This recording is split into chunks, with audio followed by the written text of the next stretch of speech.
परमेश्वर पिता का धन्यवाद करते हैं कि फिर से उसने एक नया दिन हमारे जीवन में जोड़ा और ये अवसर दिया कि आज उसके चरणों में हम बैठे हैं उसकी आराधना के लिए, जो सर्वशक्तिमान परमेश्वर हैं, सर्वव्यापी, सर्वज्ञानी हैं। उसने हमें इसी लिए तैयार किया कि हम उसके चरणों में आएं और अपने जीवित परमेश्वर की महिमा तारीफ करें, उसका धन्यवाद करें अब तक की सहायता अगुवाई के लिए। और इसलिए आइए प्रार्थना करेंगे। प्रेमी परमेश्वर पिता, हम आपका धन्यवाद करते हैं। आप अद्भुत महान परमेश्वर हैं, स्तुति के योग्य परमेश्वर हैं, आदर महिमा के योग्य परमेश्वर हैं। धन्यवाद करते हैं पिताजी, आपने आज के दिन को हमारे जीवन में जोड़ा। ये आपकी महाकरुणा और दया का फल है कि हम मिट नहीं गए, क्योंकि आपकी दया अमर है। आप हमारे लिए धीरज धर रहे हैं।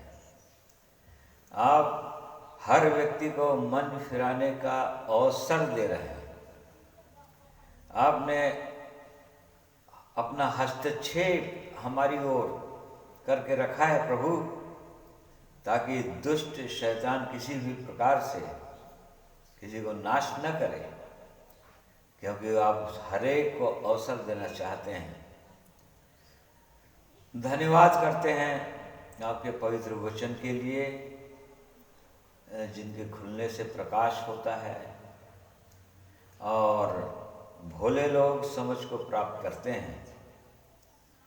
धन्यवाद करते हैं पिता परमेश्वर उत्तम वरदानों के लिए, जिन्हें आपने स्वर्ग से हम पर बरसाया और हरेक के जीवन में आप बरसाना चाहते हैं।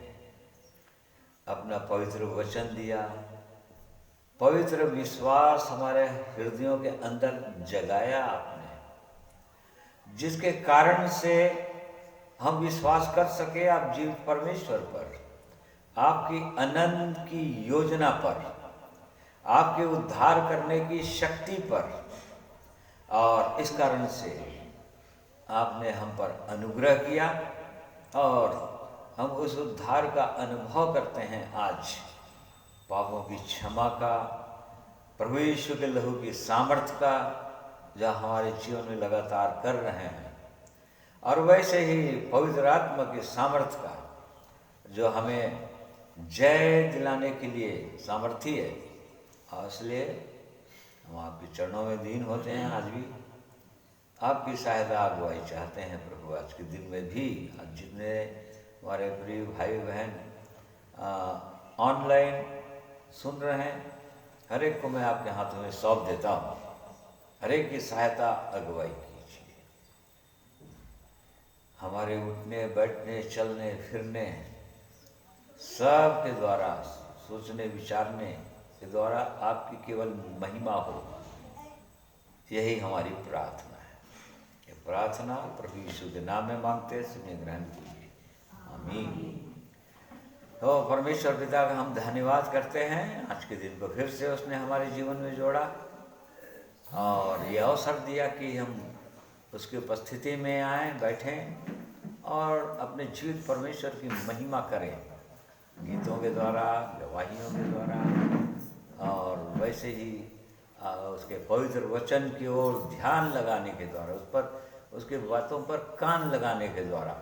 आज से परमेश्वर को मैं धन्यवाद करता हूँ। आज जितने मेरे प्रिय भाई और बहन मेरे साथ जुड़ रहे हैं, हर एक का मैं धन्यवाद करता हूँ। परमेश्वर आप सबों को आज के दिन में बहुतायत से आशीषित करें, ताकि और भी हम उसके प्रेम को अपने व्यक्तिगत जीवन में समझ सकें और उसकी जो सिद्ध इच्छा हमारे जीवन के लिए है, जिस बुलाहट से उसने हमें बुलाया है, वो उद्देश्य हमारे जीवनों के द्वारा, हर एक के जीवनों के द्वारा व्यक्तिगत रीति से पूरा करने पाए, ऐसी सहायता अगुवाई को चाहते हैं। इसलिए आइए परमेश्वर की महिमा में कुछ गीतों को सुनेंगे।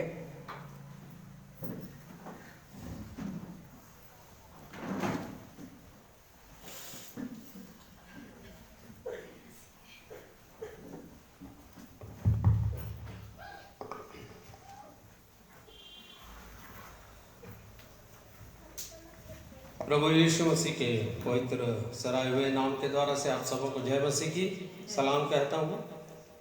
एक अवसर उसने फिर से दिया कि हम उसकी आराधना और उपासना कर सकें इस नए दिन के लिए, सुंदर दिन के लिए जिसे परमेश्वर ने बनाया है। आइए उस परमेश्वर जो हमारा राजा प्रभु है उसकी महिमा करेंगे। 180 नंबर का गीत गाएंगे, हे परमेश्वर हे मेरे राजा मैं तुझको सराहूंगा।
सृष्टि तेरा धन्यवाद करेगी, भक्त तुझे धन्य कहा करेंगे। सारी सृष्टि तेरा धन्यवाद करेगी, भक्त तुझे धन्य कहा करेंगे। और तेरे पराक्रम की महिमा की चर्चा करेंगे, और तेरे पराक्रम की महिमा की चर्चा करेंगे। हे परमेश्वर, हे तेरे राजा, मैं तुझको सराहूंगा। हे परमेश्वर, हे तेरे राजा, मैं तुझको सराहूंगा। और तेरे नाम को सदा सर्वदा धन्य कहता रहूंगा। और तेरे नाम को सदा सर्वदा धन्य कहता रहूंगा। हे परमेश्वर, हे मेरे राजा, मैं तुझको सराहूंगा। हे परमेश्वर, हे मेरे राजा, मैं तुझको सराहूंगा।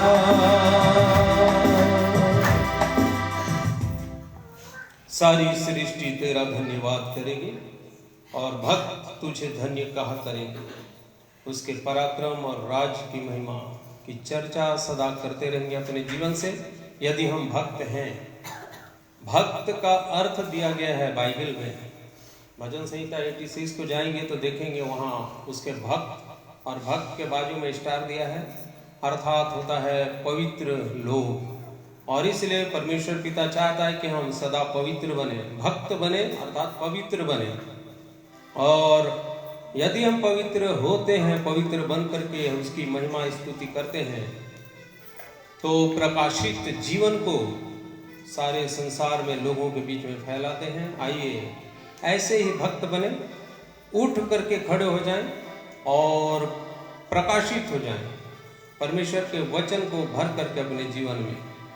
और उठो हो प्रकाशमान, तेरा प्रकाश आया है, यहोवा का तेज तेरे ऊपर उदय हो गया है। सचमुच में ये अद्भुत वचन हमारे जीवन में पूरे हो जाए। आइए प्रभु की महिमा में इस गीत को गाएं। उठो हो प्रकाशमान, तेरा प्रकाश आया।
प्रभु की महिमा स्तुति हो। आइए वचन के भाग में जाने के पहले एक गीत प्रभु की महिमा के लिए सुनेंगे भाई अनुपम की ओर से।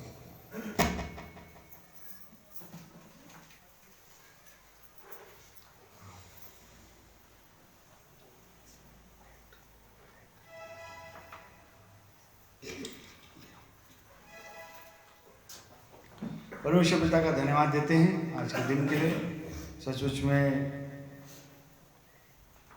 परमेश्वर ने हम सबों को आज का दिन दिखाया है और परमेश्वर की इच्छा है कि हम उस महान परमेश्वर की स्तुति करें, आराधना करें आज के दिन में। इसलिए आइए एक और गीत को गाएंगे। एक और गीत को मैं गाना चाहता हूँ। एक गीत वचन में 2 कुरिन्थी 5:17 में जैसा लिखा है कि अब जो मसीह में है वो नई सृष्टि है, देखो पुरानी बातें बीत गई, सब कुछ नया हो गया। और सचमुच में परमेश्वर की इच्छा है कि हम प्रतिदिन परमेश्वर के प्रेम को अपने जीवन में समझते हुए नए होते चले जाएं और प्रभु यीशु का स्वरूप हम में आता चला जाए। यही परमेश्वर की इच्छा है। इसलिए आइए इस गीत को सुनते हैं।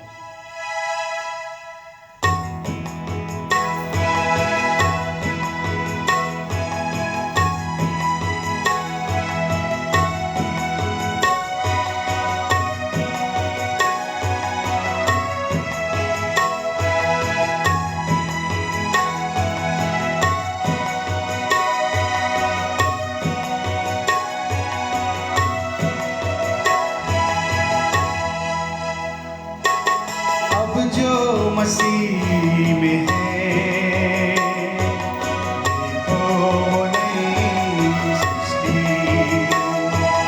अब जो मसीह में है,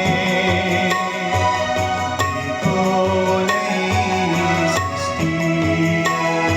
पुरानी बातें बीत गई, सब कुछ नया हो गया। पुरानी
मुझे है दिया, अपना वचन मुझे है दिया। अब जो मसीह में है, देखो वो नई सृष्टि। अब जो मसीह में है, देखो वो नई सृष्टि। पुरानी बातें सब कुछ नया हो गया। पुरानी बातें सब कुछ नया हो गया। अब जो मसीह में है, देखो वो नई सृष्टि। अब जो मसीह में है, देखो वो नई सृष्टि।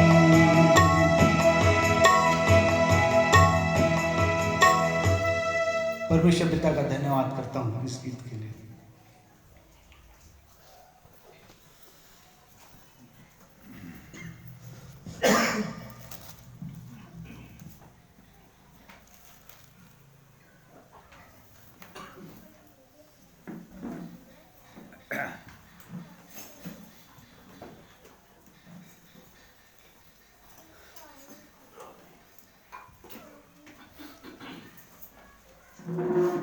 परमेश्वर पिता का धन्यवाद करते हैं जो अद्भुत महान परमेश्वर हैं, सृष्टि करने वाले परमेश्वर।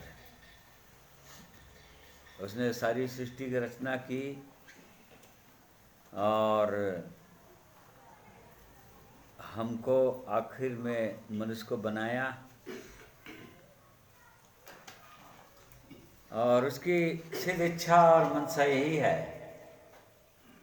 कि उसकी सृष्टि सचमुच में नई हो जाए। जो उसने पुराने नियम में यशायाह नबी के द्वारा उसने कहा था, मैं सब कुछ नया कर देता हूँ। और उसकी यही इच्छा है, मनुष्य के जीवन में सब कुछ नया कर देता है, कर देना चाहता है वो। पुरानी बातें, पुराने स्वभाव, पुरानी आदतें, पुराने सोच विचार, सब कुछ को नया करना चाहता है वो परमेश्वर। उस योग्य करना चाहता है कि स्वर्ग में हमेशा हमेशा के लिए उस जीवित परमेश्वर के साथ प्रकाश में चल सकें।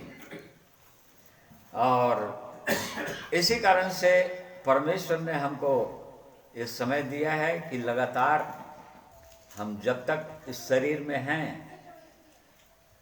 उसके इस योग्य हो जाएं कि हम उसके साथ रहने पाएं अनंत अनंत काल के लिए।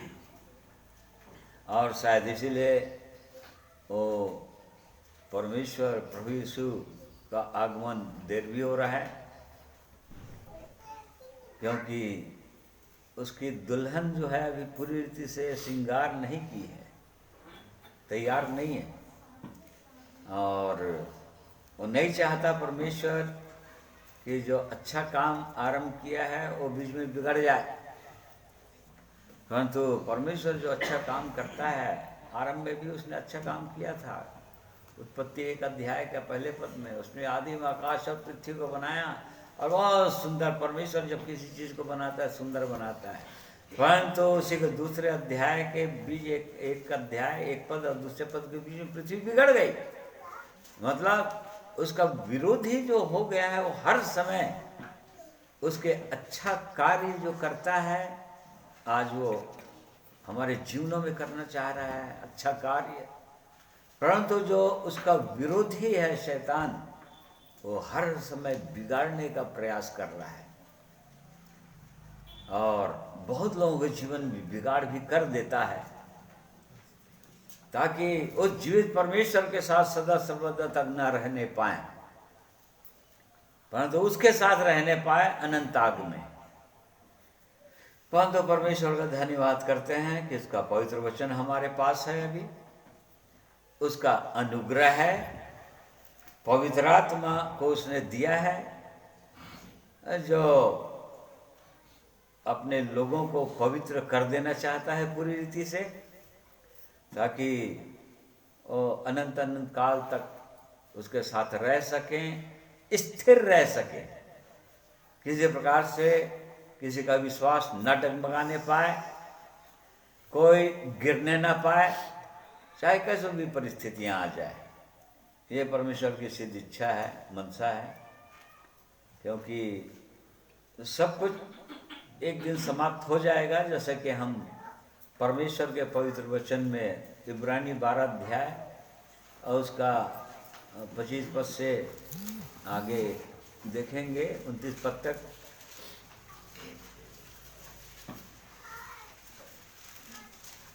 सावधान रहो और उस कहने वाले से मुंह ना फेरो, क्योंकि वे लोग जब पृथ्वी पर के चेतावनी देने वालों से मुंह मोड़कर ना बच सके, तो हम स्वर्ग पर से चेतावनी देने वालों से मुंह मोड़कर कैसे बच सकेंगे। उस समय तो उसके शब्द ने पृथ्वी को हिला दिया, पर अब उसने यह प्रतिज्ञा की है, एक बार फिर मैं न केवल पृथ्वी को वरन आकाश को भी हिला दूंगा। और यह वाक्य एक बार फिर इस बात को प्रकट करता है कि जो वस्तुएं हिलाई जाती हैं वे सृजी हुई वस्तुओं होने के कारण टल जाएगी, ताकि जो वस्तुएं हिलाई नहीं जाती वे अटल बनी रहे। इस कारण हम इस राज्य को पाकर जो हिलने का नहीं कृतज्ञ हों और भक्ति और भय सहित परमेश्वर की ऐसी आराधना करें जिससे वह प्रसन्न होता है, क्योंकि हमारा परमेश्वर भस्म करने वाली आग है। हाँ, ये परमेश्वर की सिद्ध इच्छा है यहाँ पर कि वो एक बार हिला दिया पृथ्वी को, जल प्रलय के द्वारा नाश कर दिया, परंतु यहाँ पर हम पाते हैं कि एक बार फिर वो हिलाने वाला है, ताकि जो उसकी सृजी हुई वस्तुएं हैं सब गिर जाएं, हिल जाएं, सारी पृथ्वी नाश हो जाए और सब कुछ नाश करने वाला है। परंतु उस समय के लोग जिनको परमेश्वर बार बार अपने नबियों के द्वारा चिताते रहे पुराने नियम के अंदर, जो लोग उसकी चेतावनियों को नहीं सुने वो लोग नहीं बच सके। यहाँ पर लिखा हुआ है वो नहीं बच पाए वो लोग। परंतु अब सोच लो, बोल रहा है कि जो स्वर्ग से जो चिता रहा है परमेश्वर बार बार पवित्र आत्मा के द्वारा हर एक व्यक्ति को, जीवन पाए हुए व्यक्तियों को पवित्र आत्मा हर समय चिताता है। तो जब वो लोग नहीं बच पाए, जिनको चेतावनी मिला, नाश हो गए, तो अब फिर कैसे बचेंगे? यदि उसकी चेतावनियों को नहीं सुनेंगे तो, नहीं मानेंगे तो, क्योंकि सब कुछ हिलने वाला है, पूरी रीति से नाश होने वाला है, ताकि जो स्थिर रह जाएंगे, अटल बने रहेंगे, वही लोग इस राज्य को पाएंगे, बोल रहा है। इस कारण हम उस राज्य को पाकर जो हिलने का नहीं, और उसका राज्य जो है हिलने का नहीं, जो उसने प्रतिज्ञा कर दिया, परमेश्वर ने जो प्रतिज्ञा कर दिया है वो नहीं हिलेगा कभी। परंतु जो लोग हिल जा रहे हैं उस राज्य में अंत में प्रवेश नहीं कर पाएंगे, जो हिल गए या किसी प्रकार से डगमगा गए। जैसा कि प्रभु यीशु ने उदाहरण दिया मत्ती 6 उसका 7 उसका 24 पद में, दो घर बनाने वाले कि जो मूर्ख ने बनाया, बालू पर बनाया और आंधी तूफान मेघ वर्षा और हिल गया, उसका घर गिर गया। क्यों? क्योंकि उसका नींव जो है गहरा नहीं डला था, पत्थर पर नहीं था, बालू पर था, इस कारण से हिल गया। और आज भी जैसा कि हमने देखा कि शैतान इस खोज में है कि किसको फाड़ खाए और किसको हिला डाले, किसको गिरा दे। और इस कार्य में वो सफल भी हो जाता है। क्यों? क्योंकि चेतावनी देने वाले की बातों पर ध्यान नहीं देते हैं, कान नहीं लगाते हैं, सावधान नहीं होते हैं, इस कारण से। और इसी कारण से पहले कारण सावधान रहो बोल रहा है। हर विश्वासी को सावधान रहने की आवश्यकता है। यदि अनंत परमेश्वर के साथ व्यतीत करना है तो, और बनते जाना है तो, अटल हो जाना तय, नहीं तो जहाँ थोड़ा सा विपरीत परिस्थितियाँ आई, एक विश्वासी हिल जाता है, उसका विश्वास डगमगा जाता है, विश्वास गिरने लगता है, तुरंत निराश हो जाता है, दुखी हो जाता है। ये इसका मतलब वो हिल रहा है, वो स्थिर नहीं है। परंतु वो परमेश्वर चाहता है कि नहीं, उसने जो बनाया वो हिलने वाला नहीं। और यदि उस राज्य में आ गए हैं जो हिलने का नहीं, इसलिए जिन चीज़ों के द्वारा दुष्ट जो है हिला दे रहा है, उससे सावधान रहना पड़ेगा, ताकि उस राज्य में हम स्थिर बने रहें और अनंत अनंत तक परमेश्वर के साथ रहें, उसकी आराधना करते रहें। क्योंकि 29 पद में लिखा है, क्योंकि हमारा परमेश्वर भस्म करने वाली आग है। देखो, भस्म करने वाली आग है, इस बात का हमेशा याद रखना। वो भस्म कर देता है हर उन चीज़ों को जो उसकी इच्छा के अनुसार नहीं होता है। जैसे कि हम जानते हैं उत्पत्ति में सदोम और अमोरा को आग से, वो भस्म करने वाली आग है, पूरा आग से जला दूंगा बोला, और आग से जला दिया वो, और हजारों लाखों लोग नाश हो गए, जल के राख हो गए। क्यों? क्योंकि परमेश्वर की इच्छा के अनुसार नहीं चले और सावधान नहीं हुए, ठट्ठों में उड़ाते रहे। नूह के समय के लोगों को और परमेश्वर ने नाश कर दिया, क्योंकि चेतावनियों को उन्होंने नहीं सुना। और इस कारण से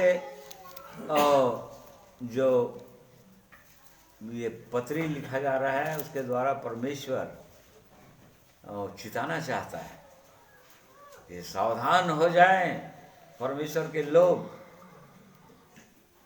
जिन पर परमेश्वर ने बड़ा अनुग्रह किया है, और बहुत सावधान रहें, क्योंकि वो जल जाएंगे वो लोग आग में। और हम इस बात को भी पाते हैं 2 कुरिन्थी 3 अध्याय के अंदर, उसका 12 पद से पढ़ो भाई। इसलिए ऐसी आशा रखकर हम योआब के साथ बोलते हैं, और मूसा के समान नहीं, जिसने अपने मुंह पर पर्दा डाला था, ताकि इस्राएली उस घटना वाले तेज के अंत को ना देखे, परंतु वे मतिमंद हो गए, क्योंकि आज तक पुराना नियम पढ़ते समय उनके हृदयों पर वही पर्दा पड़ा रहता है, पर वह मसीह में उड़ जाता है। हाँ, वो कौन से पढ़े? 12 पद से? इसलिए ऐसी आशा रखते हैं। हाँ, उसके ऊपर से पढ़ना है और क्या? ऊपर है। 1 मिनट। तेजो में। नहीं, आग से परखेगा वाला 1 कुरिन्थी है क्या? हाँ, 1 कुरिन्थी, सॉरी, 13। उसका 3 अध्याय 12 पद से पढ़िए। यदि कोई इस नींव पर सोना या चांदी या बहुमूल्य पत्थर या कांट या घास या फूस का रद्दा रखे, तो हर एक का काम प्रकट हो जाएगा, क्योंकि वह दिन उसे बताएगा, इसलिए कि आग के साथ प्रकट होगा, और वह आग हर एक का काम परखेगी कि कैसा है। जिसका काम उस पर बना हुआ स्थिर रहेगा, वह मजदूरी पाएगा। यदि किसी का काम जल जाएगा तो वह हानि उठाएगा, पर वह आप बच जाएगा, परंतु जलते जलते। ना, ये बोल रहा है कि हम कैसा जीवन जी रहे हैं, एक विश्वासी कैसा जीवन जी रहा है, क्योंकि वो भस्म करने वाली आग है वो, और आग से ही परखता है वो। और आग से परखने वाला भी है और आगे भी, और आग से ही परखता है वो। तो जिनका काम आग में बना रहता है, जिनका विश्वास रूपी कर्म आग में बना रहता है, वो तो स्थिर रहेगा और बाकी लोग जल जाएंगे, बोल रहा है। यदि घास फूस ऐसे का रद्दा रखें, काठ जो जलने वाली चीजें हैं, यदि उसका न्याय रखते जा रहे हैं अपने जीवन में, ऐसा काम है हमारा, तो सब जल जाएगा, बोल रहा है। क्योंकि आग से परखता है परमेश्वर और आग से परखा जाएगा। जिनका काम आग में बना रहेगा, मतलब परमेश्वर की दृष्टि में जो भस्म करने वाली आग है, यदि उसमें बना रहेगा या परमेश्वर के साथ रहना है, तो समझ जाइए कि उसके उस आग में रहना है। और कोई टिक नहीं सकता परमेश्वर के सन्मुख, यदि उनका काम परमेश्वर की इच्छा के अनुसार नहीं है, तो वो जल जाता है, जल जाएगा वो। और यहाँ पर लिखा है कि हानि उठाएगा। यदि काम जल गया तो हानि उठाएगा। यदि अपने जीवन को सही रख लिया तो वो जलते जलते बचेगा। मतलब यदि बचना होगा तो बचेगा, नहीं तो वो भी जल जाएगा। तो इस संबंध में परमेश्वर जो है पुराने नियम के अंदर, पुराने नियम ने यशायाह नबी के पुस्तक में उसका 33 अध्याय, यशायाह 33 उसका 14 पढ़िए तो। सियोन के पापी थरथरा गए हैं, भक्तिहीनों को कंपकपी लगी है। हम में से कौन प्रचंड आग में रह सकता, हम में से कौन उस आग में बना रह सकता है जो कभी ना बुझेगी। हाँ देखो, आग में कौन रह सकेगा। यहाँ पर परमेश्वर ये बोल रहा है कि आग में कौन रहेगा। प्रचंड आग, वो सूर्य के समान है। सूर्य के पास जाते जाते वो जल जाते हैं लोग। यदि सूर्य के पास जाने की कोई हिम्मत नहीं करता, वो जाएंगे तो क्या है, वो पूरा आग का गोला है, प्रचंड आग है वो। और वो परमेश्वर भी भस्म करने वाली आग है। तो यहाँ पर लिखा है कि कौन बचेगा, और ये लिख रहा है कि सियोन के पापी थरथरा गए हैं। सियोन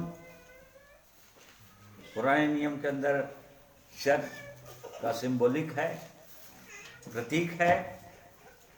चर्च जो है कलीसिया, प्रभु की कलीसिया, ऐसे लोग जिन पर परमेश्वर ने अनुग्रह किया, उसके पापी लोग थरथरा गए हैं, बोल रहा है। परमेश्वर की उपस्थिति में या उसके आग में पापी लोग थरथराते हैं, कांपना चाहिए, कांप जाएंगे लोग।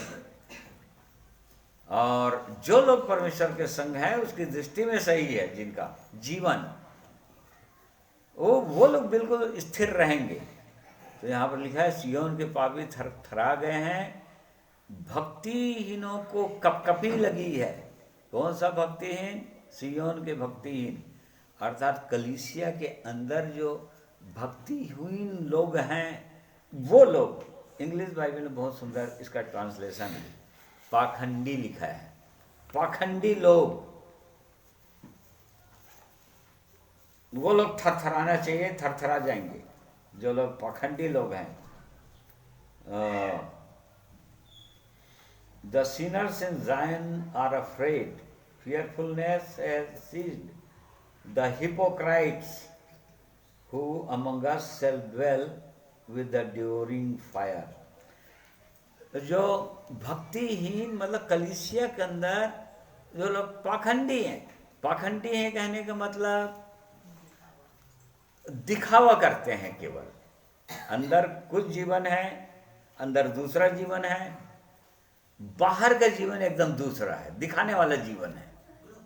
जैसे फरीसियों का जीवन था, फरीसी शास्त्रियों का जीवन था। बाहर का जीवन उनका ऐसा लगता था, वो अपने आप को लोगों के सामने में एकदम सही में ठीक रखना चाहते थे ताकि लोग उनको परमेश्वर का जन समझें।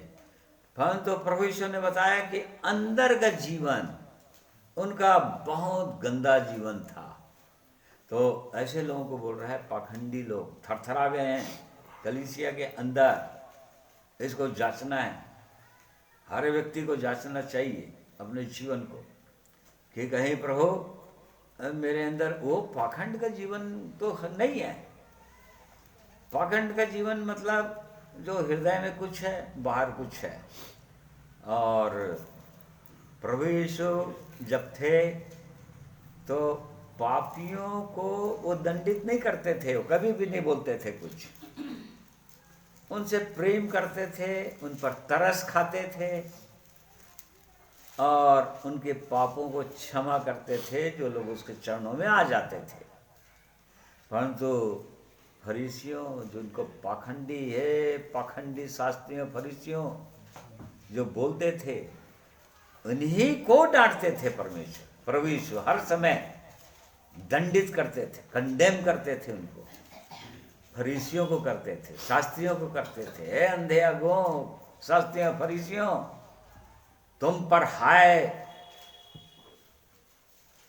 प्रभु यीशु कभी पापियों को कभी भी इस प्रकार से नहीं बोले, हे पापियों तुम यहाँ से चले जाओ, ऐसा कभी भी नहीं बोले। वो तो पापियों का मित्र कहलाते थे, मतलब पापियों से प्रेम करते थे। परंतु पाखंडियों को क्योंकि अंदर के जीवन को प्रकट नहीं करते थे, सच्चाई नहीं था उनके हृदय के अंदर, और इस कारण से परमेश्वर उनसे प्रसन्न नहीं था। वो परमेश्वर जो है हृदय की सच्चाई से प्रसन्न होता है, हृदय की सच्चाई से प्रसन्न होता है।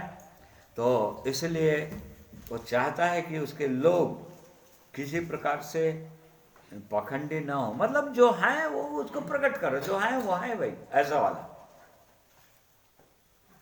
इस प्रकार से जीवन में कमी है भाई, मेरे जीवन में अधर्म है या पाप है या अपराध है, जो है वो है, उसको बोलता है सही लोग।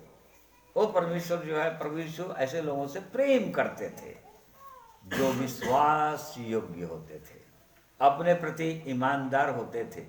तो यहाँ पर लिखा है भक्तिहीनों को कपटी लगी है, हम में से कौन प्रचंड आग में रह सकता है। इंग्लिश बाइबल में लिखा है प्रचंड आग के साथ रह सकता है, आग में नहीं, आग के साथ। इंग्लिश बाइबल में वैसे लिखा है। कौन है जो प्रचंड आग के साथ रह सकता है, लिखा है।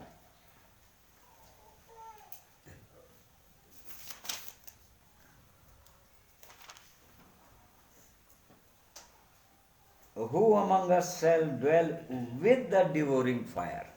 मतलब कौन प्रचंड आग के साथ रह पाएगा, अर्थात परमेश्वर के साथ कौन रह पाएगा। अभी की बात नहीं, हमेशा हमेशा के लिए कौन रह पाएगा। वो तो प्रचंड आग है, वो तो भस्म करने वाली आग है। और इसी कारण से तो कोई पापी वहां पर जा भी नहीं पाएगा, वहां उसके साथ रह भी नहीं पाएगा। और इसलिए वो परमेश्वर अपने पवित्र वचन के द्वारा चिताना चाह रहे हैं, सावधान करना चाह रहे हैं अपने लोगों को जिनसे वो प्रेम करते हैं बहुत ज़्यादा, ताकि उसके लोग इन बातों सावधान हो जाएं और इन बातों पे ध्यान दें। हम में से कौन प्रचंड आग के साथ रह सकता है, ऐसा पढ़ें। हम में से कौन उस आग के साथ बना रह सकता है जो कभी ना बुझेगी। यहाँ पर उस आग के विषय में नहीं बोल रहा है, आग की झील में। आग की झील में तो वहाँ परमेश्वर नहीं रहेगा ना, प्रभु यीशु नहीं रहेगा आग की झील में। ये वहाँ पर उस आग में कोई बना रहे, यहाँ पर मीनिंग नहीं है। यहाँ पर वो भस्म करने वाली आग है, स्वयं परमेश्वर है वो। उसके साथ कौन रह सकता है, बोल रहा है, जो कभी नहीं बुझता है, कभी नहीं बुझेगा। कौन रह सकता है, यहां पर बता रहा है जो धर्म से चलता हो और सीधी बातें बोलता, जो अंधेर के लाभ से घृणा करता, जो घूस नहीं लेता, और जो खून की बात सुनने से कान बंद करता, बुराई देखने से आंख मूंद लेता है। यहाँ पर 6 बातें लिखा हुआ है। जिनका जीवन ऐसा है वही लोग उस आग के साथ रह पाएंगे जो भस्म करने वाली आग है। जो धर्म से चलता, मतलब जो धार्मिकता के साथ चलता है, कैसे चलेगा एक व्यक्ति। नीति वचन 4 का 18 पद में हम पढ़ते हैं, धर्मी की चाल उस ज्योति के समान है। हाँ पढ़िए। परंतु धर्मियों की चाल उस चमकती हुई ज्योति के समान है जिसका प्रकाश दोपहर तक अधिक अधिक बढ़ता रहता है। हाँ देखो, धर्मियों की चाल ऐसी होती है, उस ज्योति के समान है, मतलब उस प्रकाश के समान है। प्रकाश सूर्य देता है, सूर्य से प्रकाश मिलती है हमको, और उसकी किरणों से लोग चंगे हो जाते हैं। उसका प्रकाश यदि एकदम पास में आ जाए तो भस्म कर देगा वो। तो यहाँ पर उस ज्योति के समान है, उस प्रकाश के समान है जो जला कर रख देगा। धर्मियों की चाल उस ज्योति के समान है जो दोपहर तक, और जैसे जैसे बढ़ते जाते हैं अधिक अधिक और प्रकाशमान होते जाता है उनका जीवन, मतलब और अधिक अधिक पवित्र होते जाता है, और अधिक पवित्र होते जाना चाहिए। पिछले साल कैसा जीवन था, आज के जीवन में कुछ परिवर्तन आया कि नहीं आया। 5-6 महीना पहले जीवन था, आज के जीवन में और परिवर्तन आया कि नहीं आया, और प्रभु यीशु के नजदीक आए कि नहीं आए। क्योंकि टारगेट हमारा प्रभु यीशु मसीह, जिसके साथ हमको रहना है हर समय, उसके समान बनते जा रहे हैं कि नहीं, उसके साथ चल रहा है कि नहीं एक विश्वासी। यहाँ पर लिखा है जो धर्म से चलता, मतलब जो धार्मिकता का जीवन जीता, उस ज्योति के समान है बोल रहा है। धर्मी का चाल, धार्मिक व्यक्ति का चाल उस ज्योति के समान है जो बढ़ते बढ़ते बढ़ते बढ़ते दोपहर तक पूरा प्रकाश में आ जाता है। पूरा प्रभु यीशु के समान बन जाएगा, इस योग्य बन जाएगा कि हाँ प्रभु अब आपके साथ में रह सकता हूँ हमेशा के लिए, और नहीं तो रह नहीं पाएगा। लिखा है अलग अलग जगहों में, लूका की पुस्तक में प्रभु यीशु, कौन उसके सामने खड़ा हो सकेगा? कोई खड़ा नहीं हो सकेगा उसके सामने में। तो परमेश्वर की इच्छा है अपने लोगों के लिए कि उनको बिल्कुल वैसे ही बना देना चाहता है, ताकि उस दिन उसके साथ हमेशा के लिए रह सकें अनंत काल तक। और उसका जो लोग ऐसा जीवन जीते हैं वही लोग ऐसा हो सकें, जो धर्म से चलता, जो सीधी बातें बोलता है। सीधी बातें बोलता है मतलब जो सच्चाई के साथ बोलता है। सीधी बातें बोलता है जो सच्चाई या सिंसियरिटी के साथ बोलता है। या इंग्लिश बाइबल में लिखा है सिंसियरिटी या अपराइटनेस, मतलब जो है जीवन में सच्चाई है, हृदय में के अंदर है, वही बातें बोलता है। उसको बढ़ाकर घटाकर ऐसा कुछ नहीं बोलता है ताकि लोग भ्रमित हो जाएं। ऐसा कुछ नहीं बोलता है। जो है वो है बोलता है, जो सीधी बातें बोलता है या जो हृदय से बोलता है वही तो उसके साथ रह सकेगा। हम भजन संहिता 15 अध्याय में भी इस बात को पढ़ते हैं, कौन उसके पवित्र स्थान में रहेगा, उसके संग संग रहेगा। वहाँ पर भी इन्हीं बातों को लिखा हुआ है, जो धर्म से चलता। पढ़ो भाई। हे हाँ पढ़ने दीजिए भाई को पढ़ने दीजिए। हाँ पढ़ो। हे परमेश्वर, तेरे तंबू में कौन रहेगा? तेरे पवित्र पर्वत पर कौन बसने पाएगा? वह जो खराई से चलता और धर्म के काम करता है और हृदय से सच बोलता है। देखो ऐसे ही लोग, और आगे लिखा हुआ है, जो अपनी जीभ से निंदा नहीं करता, जो जीभ से निंदा नहीं करता, और न अपने मित्र की बुराई करता और न अपने पड़ोसी की निंदा सुनता है। वह जिसकी दृष्टि में निकम्मा मनुष्य तुच्छ है और जो यहोवा के डरवैयों का आदर करता है, जो शपथ खाकर बदलता नहीं, चाहे हानि उठानी पड़े, जो अपना रुपया ब्याज पर नहीं देता और निर्दोष की हानि करने के लिए घूस नहीं लेता है ना। ऐसे लोग स्थिर रहेंगे, डगमगाएंगे नहीं, लिखा है। जिनका जीवन ऐसा होगा वो नहीं, वो हिलने का नहीं। जिनका ऐसा जीवन होगा वो हिलने का ही नहीं, कैसे भी परिस्थितियां आ जाए जीवन में।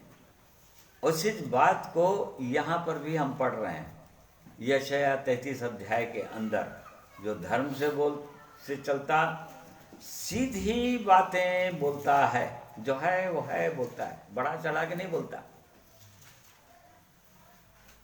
एकदम सच्चाई के साथ बोलता है। आज लोग, इस संसार के लोग किसी चीज़ को बढ़ा चढ़ा के वो बोल देते हैं, झूठी बातें बोल देते हैं। परमेश्वर का वचन बोलता है वो सीधी बातें बोलता है, हाँ कि हाँ। परमेश्वर ने कहा तुम्हारी बातें हाँ कि हाँ और नहीं कि नहीं हो, क्योंकि यदि इससे ज़्यादा हुआ, हाँ और नहीं से कहीं मिला जुला कर कहीं किए, बढ़ा कर किए, घटा कर किए, तो बुराई है। इसी को बुराई बोलता है परमेश्वर, जो सीधी बातें बोलता है, घुमा फिरा के नहीं बोलता। ऐसे लोग उस प्रचंड आग में रह पाएंगे जो सीधी बातें बोलता, और जो अंधेर के लाभ से घृणा करता है। अंधेर का लाभ मतलब अन्याय का लाभ, गलत तरीके से लाभ, झूठ बोलकर या और किसी प्रकार से गलत काम करने के द्वारा लाभ, किसी प्रकार से अन्याय से लाभ। हम नीति वचन पढ़ते हैं, अन्याय के लाभ से थोड़ा ही धन प्राप्त करना उत्तम है, क्योंकि थोड़े में जो आशीष देगा परमेश्वर, वो ढेर सारे लाखों करोड़ों में वो आशीष नहीं रहेगा। वो तो थोड़े में आशीष दे देगा, ज्यादा आशीष नहीं देगा।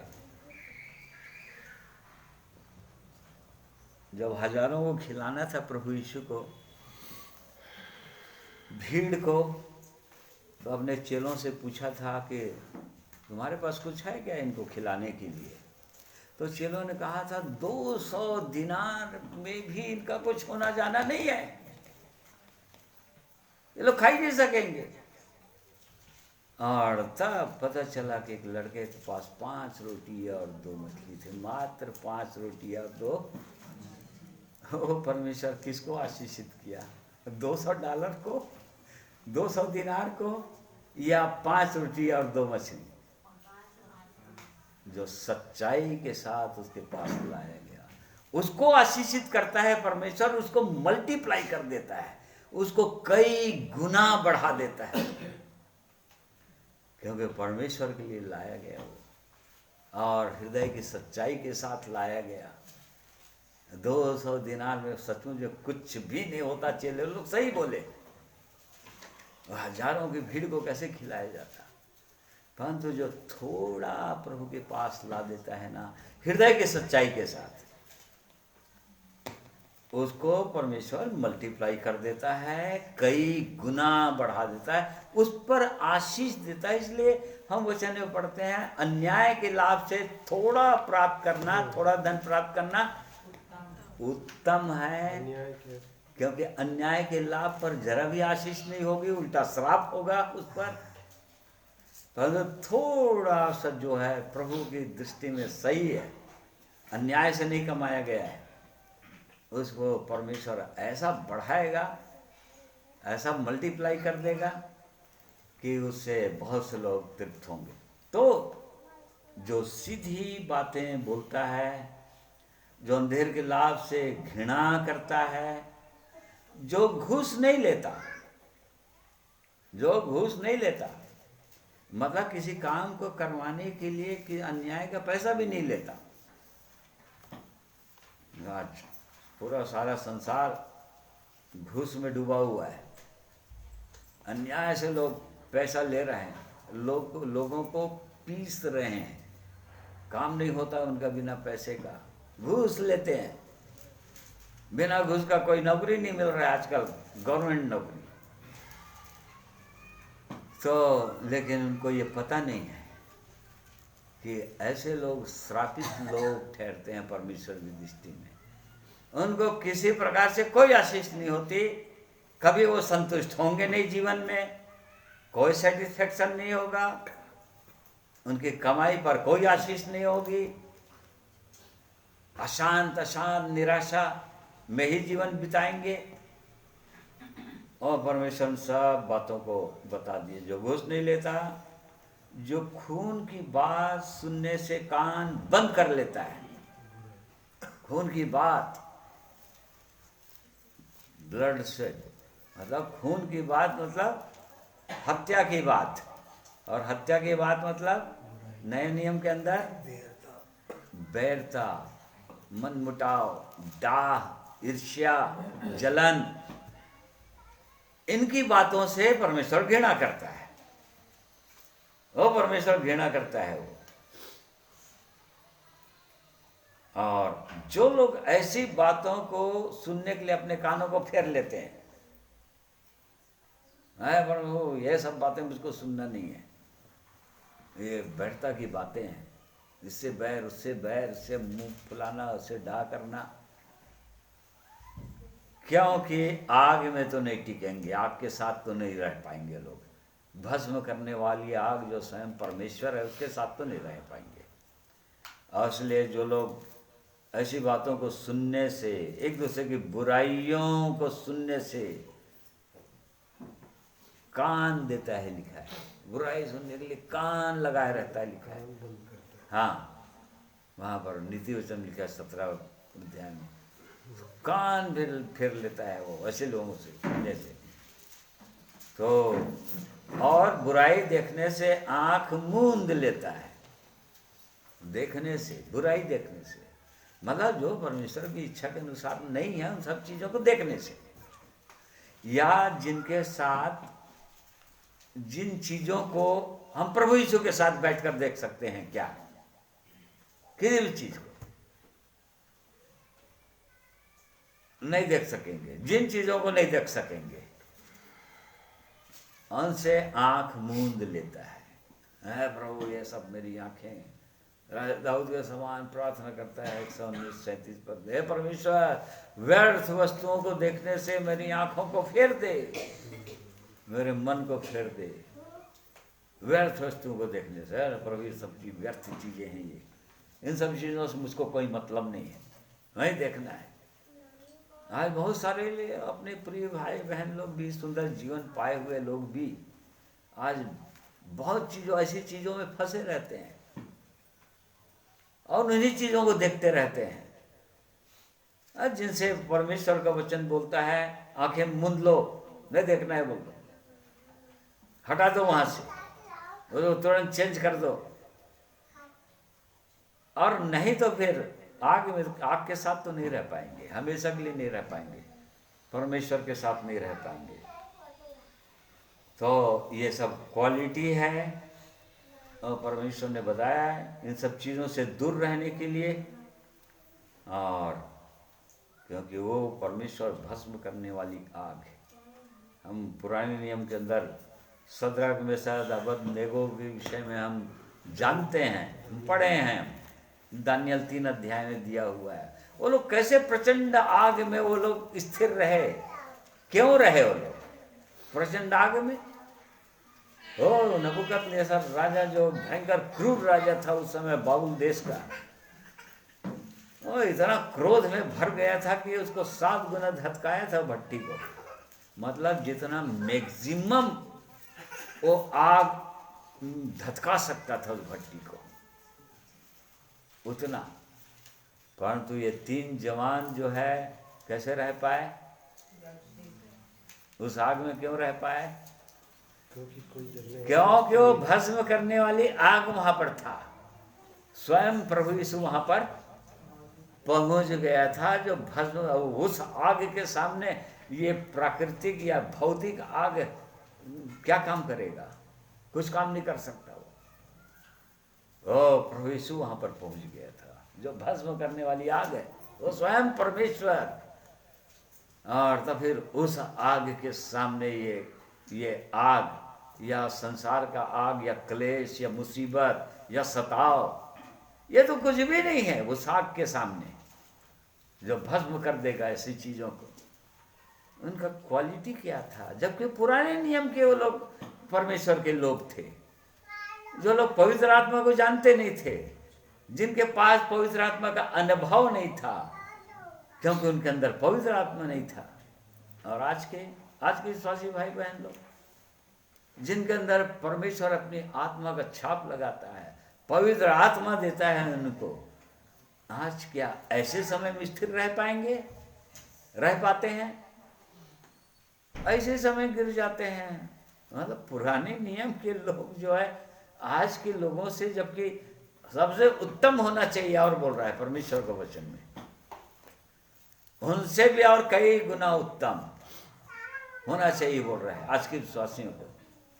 परंतु उनकी तुलना में तो विश्वासी लोग कुछ नहीं है, वो तो एकदम स्थिर रहे वो लोग। तो वो राजा को जो जवाब देना था उन्होंने जवाब दे दिया, सीधा सीधा जवाब दे दिया कि ना तो हम तेरी खड़ी कराई हुई सोने की मूर्त के सामने झुकेंगे, क्योंकि हमारा परमेश्वर जिसकी हम आराधना करते हैं वो आग से बचा सकता है, तेरे आग से बचा सकता है। चाहे तू 7 गुना धधका दे, चाहे 100 गुना धधका दे, परंतु तेरे आग से हमारा परमेश्वर जो भस्म करने वाली आग है उसे वो बचा सकता है। उन्होंने सीधा सीधा कहा था। और यदि नहीं बचाया तो भी मुझे मालूम हो, हम मर जाएंगे भले अपने प्रभु की महिमा के लिए, उसकी इच्छा, उसकी योजना है, हम बलिदान हो जाएंगे अपने परमेश्वर के लिए, परंतु तो भी तेरे देवता के पीछे तो हम झुकेंगे नहीं, दंडवत करेंगे नहीं बोल दिया। क्या आज के विश्वासी ऐसे बोल सकते हैं? वो तो उत्तम वाचा पाए हुए हैं। ये तो पुरानी वाचा वाले ये परमेश्वर के लोग थे। लोग तो इब्राहिम के संतान, पुरानी वाचा था उनके पास।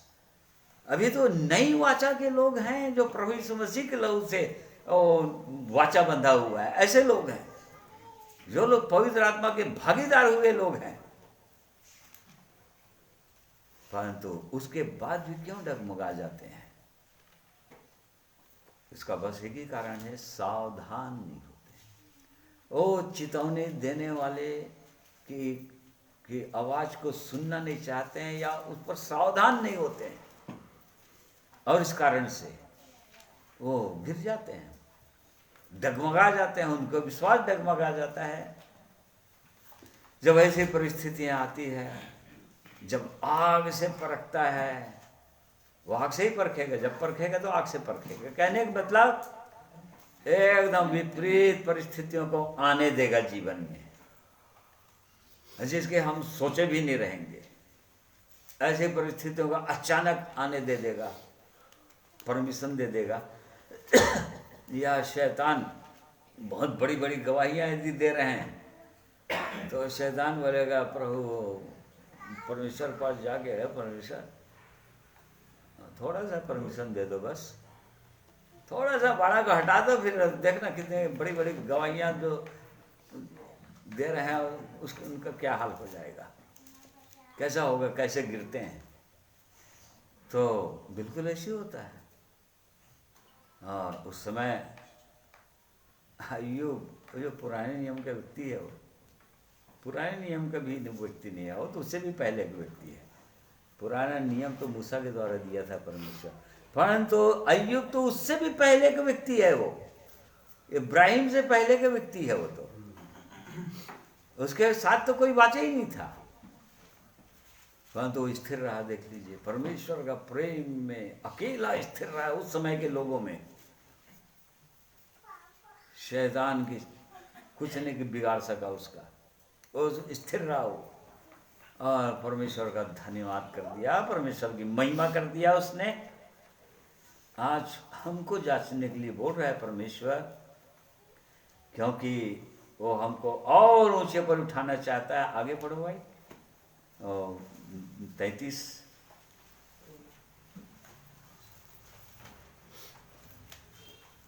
वही ऊंचे स्थानों पर निवास करेगा वह चट्टानों के गढ़ों में शरण लिए हुए रहेगा, उसको रोटी मिलेगी और पानी की घटी कभी ना हो। कभी नहीं होगी, उसको रोटी मिलेगी, पानी की घटी कभी नहीं होगी।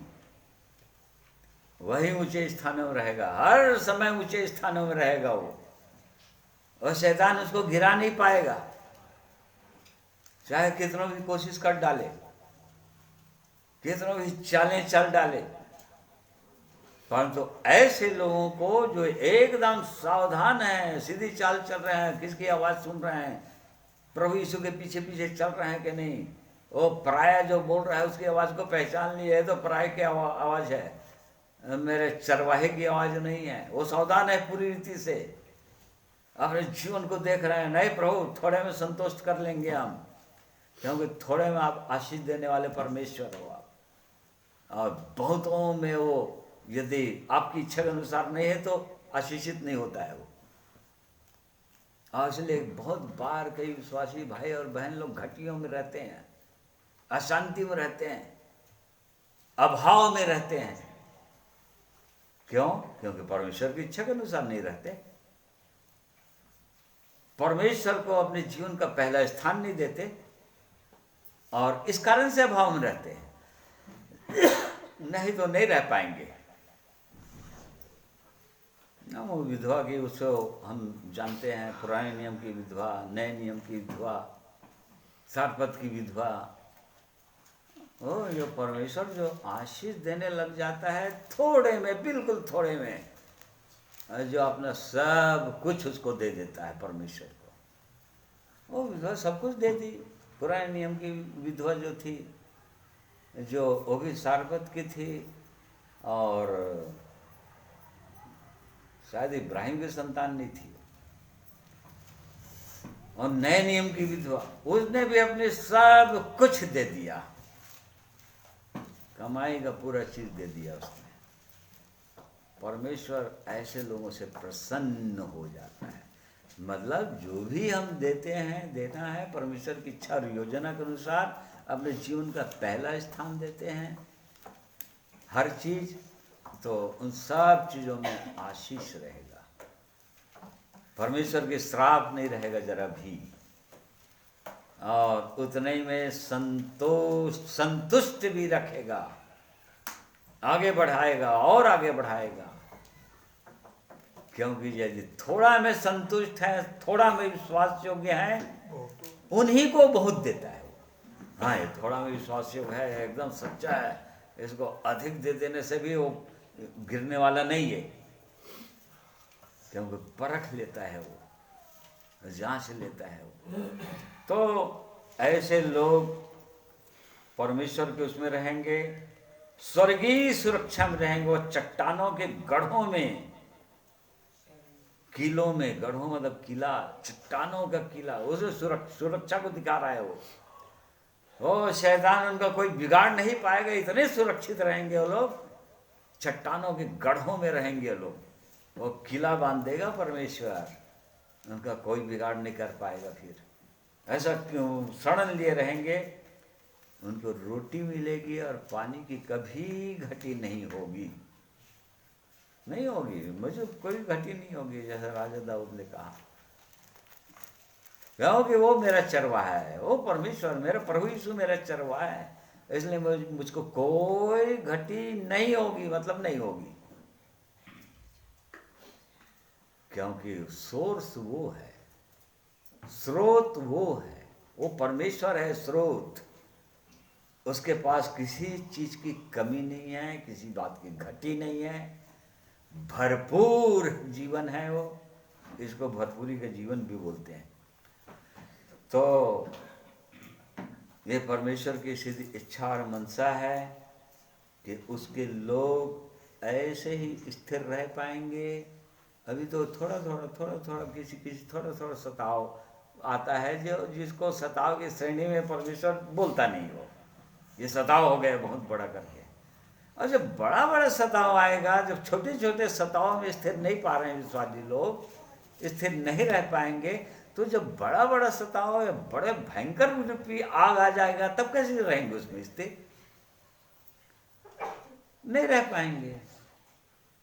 इर्मिया नबी के द्वारा परमेश्वर बोल रहा है, तुम तो ये प्यादों के साथ तुम दौड़ते थक गए, तो घोड़ों के साथ तुम कैसे बराबरी करोगे? प्यादों के साथ नहीं चल पा रहे तुम, तो घोड़े लोग जब आएंगे तब कैसे रह पाओगे? 12 अध्याय में शायद पढ़ो। तू जो प्यादों ही के संग दौड़कर थक गया, तो घोड़ों के संग कैसे बराबरी कर सकेगा? और यद्यपि तू शांति के इस देश में निडर है, परंतु यर्दन के आसपास के घने जंगल में तू क्या करेगा? हाँ, अभी जो शांति है कि वो सताव नहीं है, और इस कारण से शांति है, इसलिए वो स्तुति गाना, गीत गाना सब चल रहा है। परंतु जब जंगल का देश आया, जब शेर, भालू और चीता, जब ये शैतान जो है इस रूप में फाड़ खाने वाले सिंह के रूप में जब आ जाएगा, जिसको सताव के रूप में आ जाता है, भयंकर वाला सताव, तब तू क्या करेगा? अभी तू हार जा रहा है, जबकि कुछ भी नहीं है, आराम से सुंदर प्रभु की महिमा कर सकता है जीवन में, तब कुछ नहीं कर पा रहा है। अभी तो खुला है, अभी तो कहीं भी किसी को प्रचार कर सकते हैं, यदि भी रिस्ट्रिक्शन है तो भी प्रचार कर सकते हैं, अभी जाके बता सकते हैं, लोगों से विजिट कर सकते हैं, सुसमाचार सुना सकते हैं, परमेश्वर के वचन सुना सकते हैं बड़े चौकसी के साथ। परंतु जब पूरी रीति से जब बंद हो जाएगा, प्रभु यीशु का आगमन नहीं हुआ रहेगा, तब तो क्या कर लेगा? जब अभी सब कुछ खुला हुआ है द्वार, प्रभु ने कहा जब तक द्वार को जब तक खुला है तब कर लो, द्वार बंद कर दूंगा तो कोई खोल नहीं पाएगा, क्योंकि खुला है तो कोई बंद भी नहीं कर पाएगा अभी, क्योंकि खुला है अभी, और अभी कोई बंद करना भी चाहे तो बंद नहीं कर सकता अभी, जब तक परमेश्वर की इच्छा ना हो। तो ऐसे समय में परमेश्वर के लोग इतना भय खाते रहते हैं, इतने डरते रहते हैं, कांपते रहते हैं, जबकि द्वार खुला हुआ है। और इस बात को हम जानते हैं कि जब तक वो बंद नहीं करेगा तब तक बंद हो नहीं सकता, और उसने खोल कर रखा हुआ है, तो वो सहायता भी करता है, वो परमेश्वर सहायता भी करेगा, सामर्थ भी देगा, वो छिपा के भी रखेगा,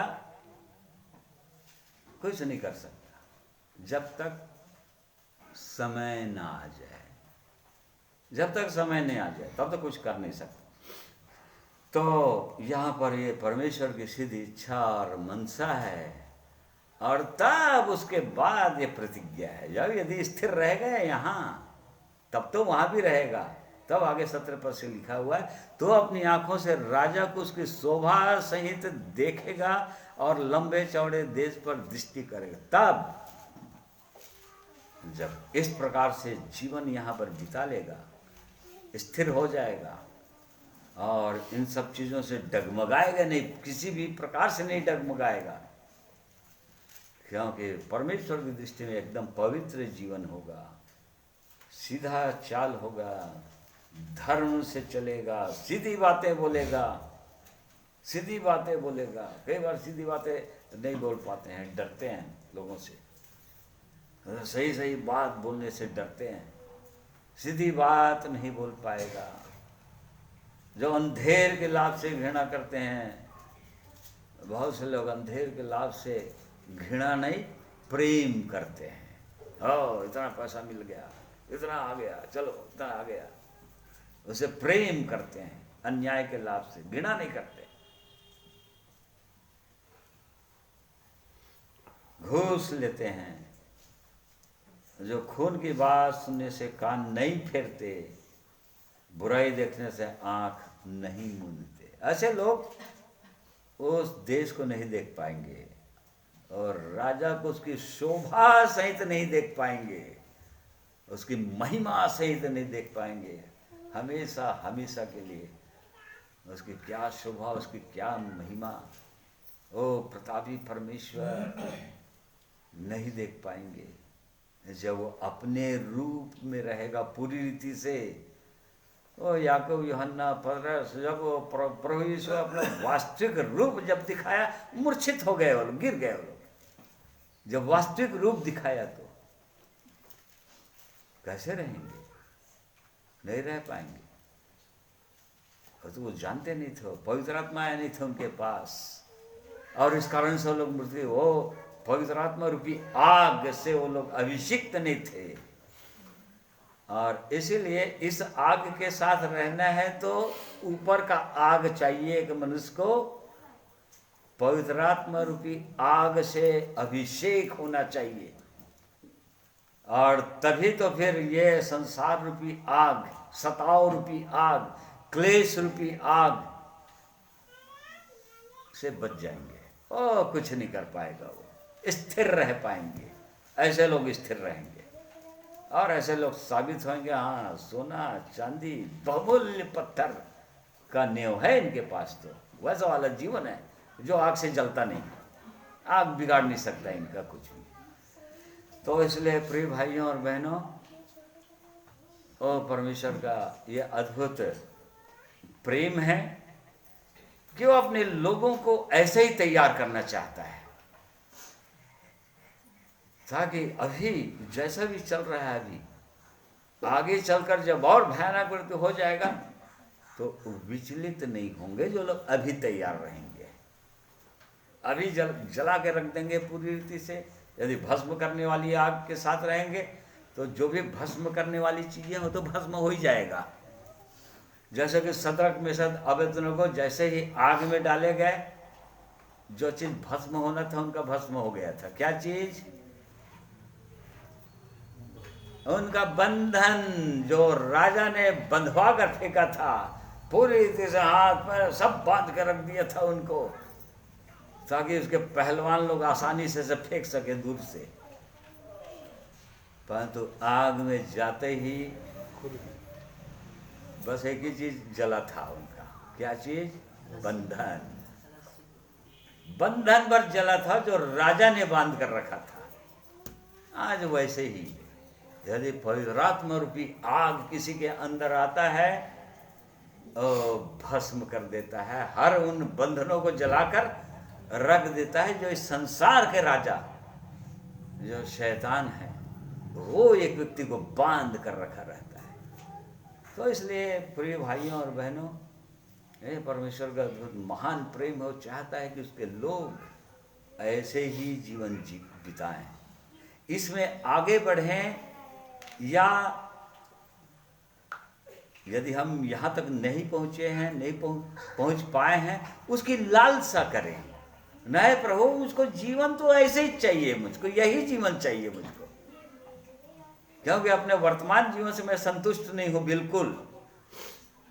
तो अभिलाषी की लालसा को उत्तम पदार्थों से वो परमेश्वर तृप्त करता है। जिनके अंदर ये इच्छा होता है, नहीं प्रभु इससे मैं संतुष्ट नहीं हूँ, मैं मुझको आगे बढ़ना है, इस पर जय पाना ही पाना है, हर हालत में पाना है मुझको आगे। ओ परमेश्वर ऐसे लोगों के हृदय को भी देखते रहता है, उनकी लालसा को देखते रहता है, उनकी इच्छा को देखते रहता है, क्योंकि परमेश्वर की इच्छा के अनुसार उनकी इच्छा है। और इस कारण से परमेश्वर अपने अनुग्रह रूपी आत्मा के सामर्थ्य को उनके अंदर उंडेलता है, क्योंकि अपने दीनहीन दशा को पहचान रहे हैं, देख रहे हैं, और सच्चाई के साथ परमेश्वर के सामने रख रहे हैं, और इस कारण से परमेश्वर उन पर अनुग्रह करता है। इसलिए परमेश्वर इन वचनों के द्वारा हम में से हर एक की सहायता करें, ताकि हम सावधान हो जाएं। ये परमेश्वर का वचन है जो सावधान कर रहा है आज भी हमें, क्योंकि हमको वो राज्य मिला है वैसे जो हिलने का नहीं। बस एक ही चीज स्थिर रहेगा इस दुनिया में, कौन? परमेश्वर के लोग, जीवित कलीसिया। बाकी तो सब जला कर रखने वाला है, पृथ्वी को, सूर्य चंद्रमा था, सारी सृष्टि को जला कर रखना है। बस एक ही चीज स्थिर रहेगा, जो परमेश्वर का राज्य में आ गए वो राज्य स्थिर रहेगा, वो हिलने का नहीं फिर, वो हमेशा हमेशा के लिए। परमेश्वर इन वचनों के द्वारा हम में से हर एक की सहायता करें, हर एक को अपनी अद्भुत आशीषों से, स्वर्गीय आशीषों से भरपूर करें। आइए एक गीत और सुनेंगे।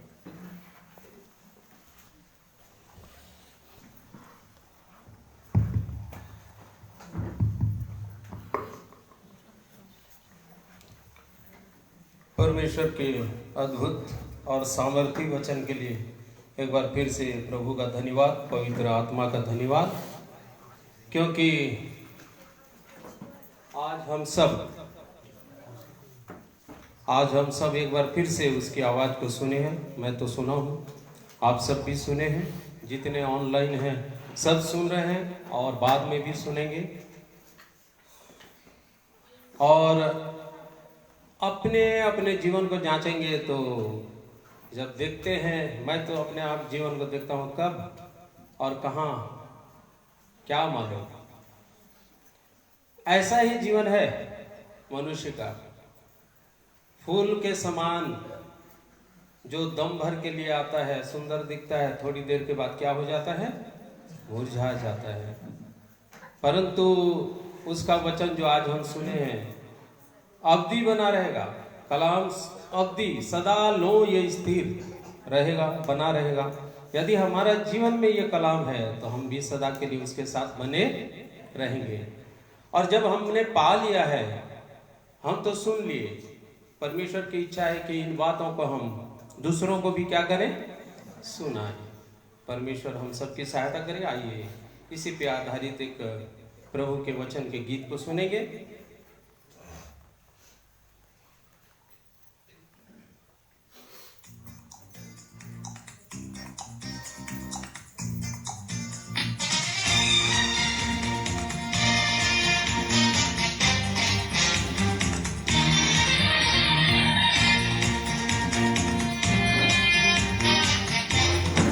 हेलो,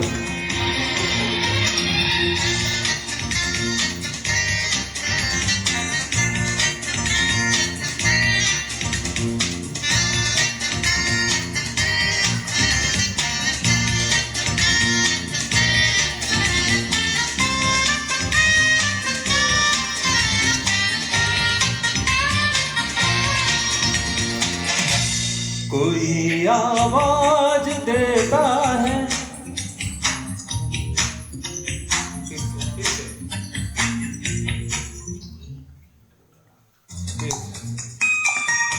इसके कट गया था थोड़ा सा गड़बड़ में।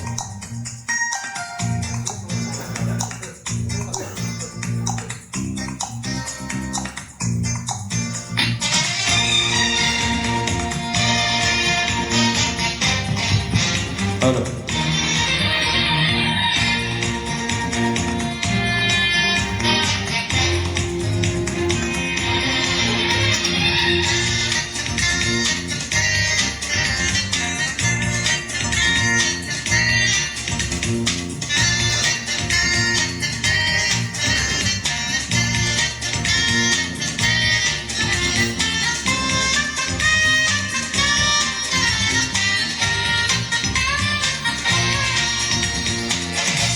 कोई आवाज देता है मुनादी कर जमाने में, कोई आवाज देता है मुनादी कर जमाने में। संभालूंगा तुझे मैं रोज तेरे आने जाने में। कोई आवाज देता है मुनादी कर जमाने में।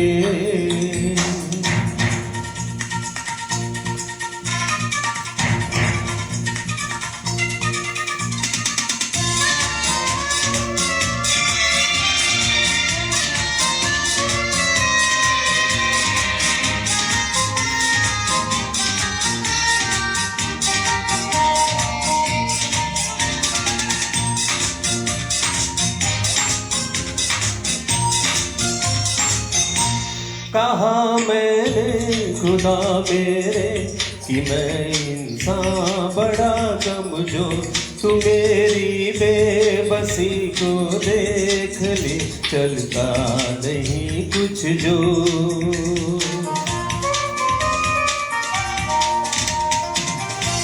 कहा मैंने खुदा मेरे कि मैं इंसान बड़ा कमजोर, तू मेरी बेबसी को देख ले, चलता नहीं कुछ जो।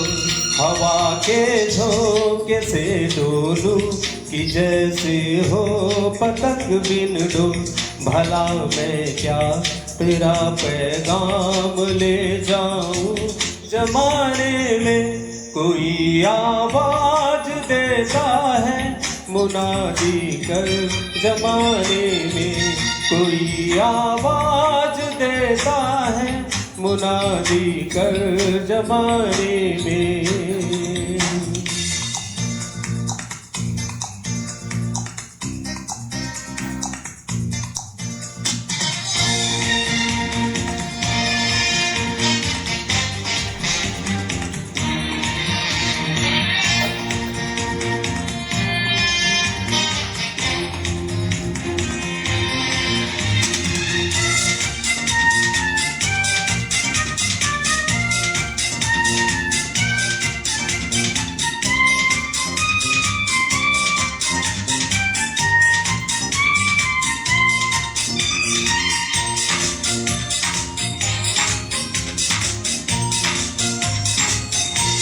है फूलों की तरह इंसान जो दम भर के लिए आते, जब उन पे सांस तेरी चलती है वो बच नहीं पाते।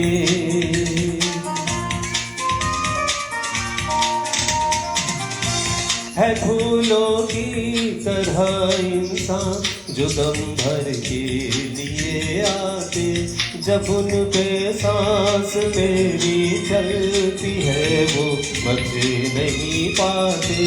नहीं औकात इंसान की नजर वो फिर नहीं आते, मगर तेरा कलाम अबदी बना रहता जमाने में। कोई आवाज देता है मुनादी कर जमाने में, कोई आवाज देता है मुनादी कर जमाने में। संभालूंगा तुझे मैं रोज तेरे आने जाने में, कोई आवाज देता है मुनादी कर जमाने में।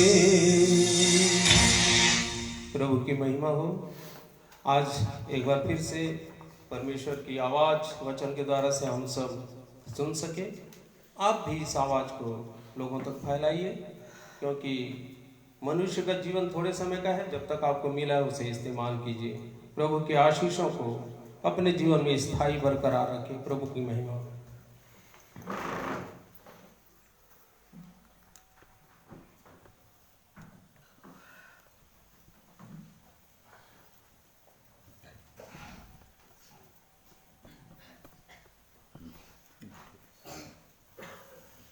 सुंदर गीत के लिए धन्यवाद करते हैं परमेश्वर का। और जैसा कि हमने गीत में भी सुना कि परमेश्वर की इच्छा है कि लोगों को बताओ। प्रभु यीशु ने बार बार अपने चेलों को कहा, जाकर सब लोगों को बता दो जितने लोग नहीं सुने, ताकि सब लोगों पर गवाही हो जाए। सब लोग, कोई ना कह सके न्याय के दिन कि हमको कभी किसी ने नहीं बताया था। एकमात्र उद्धारकर्ता प्रभु यीशु मसीह है, जिसने अपने आप को बलिदान किया एक पापों में डूबे हुए मनुष्य के लिए, उसको बचाने के लिए। तो इसलिए परमेश्वर हम में से हर एक की सहायता करें कि हम लोगों को बताएं अपने जीवन के द्वारा। कोई ज़रूरी नहीं है कि सभी लोगों को जाना है बाहर, ये मतलब नहीं है उसका, परंतु हर परिस्थितियों में अपने जीवन के द्वारा, अपनी गवाहियों के द्वारा, अपनी बोली भाषा के द्वारा, अच्छे शब्दों के द्वारा। कोई निराश हो रहा है, थोड़ा दो चार शब्द बोल देंगे, परमेश्वर का वचन उतने ही में लोग आशीषित हो जाते हैं, निराश होने से बच जाते हैं, उतनी में आनंदित हो जाते हैं इसके द्वारा। ये परमेश्वर की सिद्ध इच्छा है।